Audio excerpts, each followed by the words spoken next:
Hello दोस्तों, आप सबका स्वागत है आपके अपने चैनल जीके बैंक में। अपनी इस वीडियो में हम रियो 5 और रियो 10 के बारे में जानेंगे कि ये क्या था।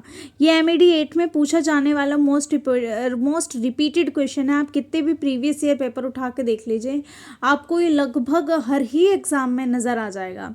तो इस बार भी पूरे चांसेस हैं कि आपसे पूछा जाए। तो सबसे पहले देखो क्या हुआ था। 1992 की बात है। 1992 में ना हमारी धरती पे एक खतरा मंडरा रहा था। अब वो खतरा था हमारे इन्वायरमेंट को लेके, हमारी अर्थ को लेके। इससे निपटने के लिए साझी रणनीति बनाने की ज़रूरत थी। तो यही हुआ था। ब्राज़ील का एक शहर था जिसका नाम था रियो डी जेनेरियो। इसमें पृथ्वी शिखर सम्मेलन हुआ था जिसमें बहुत सारे देशों के नेताओं ने शिरकत किया था। मिलके इस पे वार्तालाप हुई थी इस सम्मेलन में। अभी इस सम्मेलन में देखो, इस सम्मेलन में जलवायु परिवर्तन जो हो रहा था और ग्लोबल वार्मिंग बढ़ रही थी, हमारी पृथ्वी पे जो ताप है वो बढ़ता जा रहा था।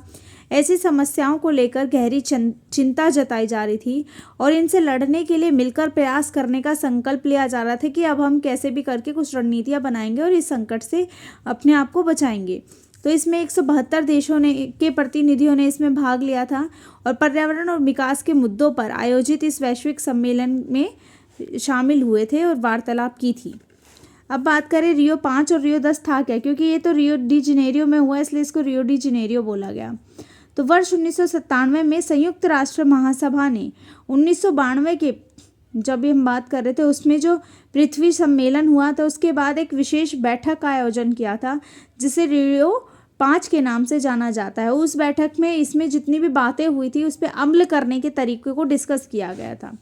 तो इस बैठक में एजेंडा 21 को लागू करने की दिशा में उठाए गए कदमों का मूल्यांकन के लिए बुलाई गई थी।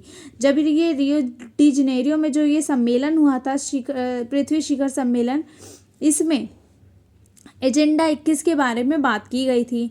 अब इस बैठक में उसको रियो 5 बोला गया। इस बैठक में इसमें आगे किस तरीके से काम करना है पूरा ये सब चीज़ें डिस्कस की गई। एजेंडा 21 क्या है ये मैं जस्ट अभी आपको बताने वाली हूँ। एजेंडा 21 के तहत पहली बैठक में उन सभी कारकों को सूचीबद्ध किया गया था जिसे टिकाऊ विकास के लक्ष्यों को हासिल करने के लिए महत्वपूर्ण माना जाता था।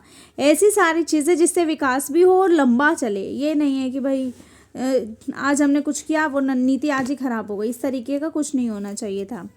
इसके बाद 2002 में दक्षिण अफ्रीका के जोहान्सबर्ग में पृथ्वी सम्मेलन आयोजित किया गया जिसे रियो में हुए पहले जो पृथ्वी सम्मेलन हुआ था उसके कारण अनौपचारिक तौर पर इसे रियो 10 पृथ्वी सम्मेलन के नाम से जाना जाता है।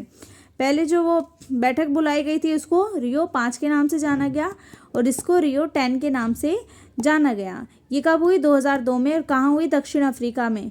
तो इसमें भी इन्हीं मुद्दों को लेकर डिस्कशन चला। अब बात कर रहे हैं जो एजेंडा 21 है, इसमें 4 मुख्य बातें कही गई थी। पहली बात, जैव विविधता का सर्वेक्षण और संकटग्रस्त जीवों का संरक्षण। पहले उसमें जैव विविधता का सर्वे किया जाएगा कि कौन सी प्रजाति है जो संकट में है। जैव विविधता क्या है? सूक्ष्म जीवों यानी कि जीव जंतु, पेड़ पौधे, वनस्पति, उनकी जो विभिन्न प्रजातियां हैं उनका संरक्षण करना और देखना कि इनमें से कौन सी प्रजाति के पौधे या जीव हैं जो बिल्कुल ख़त्म होने वाले हैं, उनको बचाना, उनका संरक्षण करना। उसके बाद पूंजी स्थानांतरण को उदार बनाने पे बल दिया गया। विकासशील देशों में गरीबी निवारण व जनसंख्या नियंत्रण पे बल दिया गया। और क्योंकि जनसंख्या बढ़ेगी तो गरीबी अपने आप ही बढ़ेगी, क्योंकि मांग बढ़ेगी और पूर्ति नहीं हो पाएगी तो गरीबी तो बढ़ेगी ही।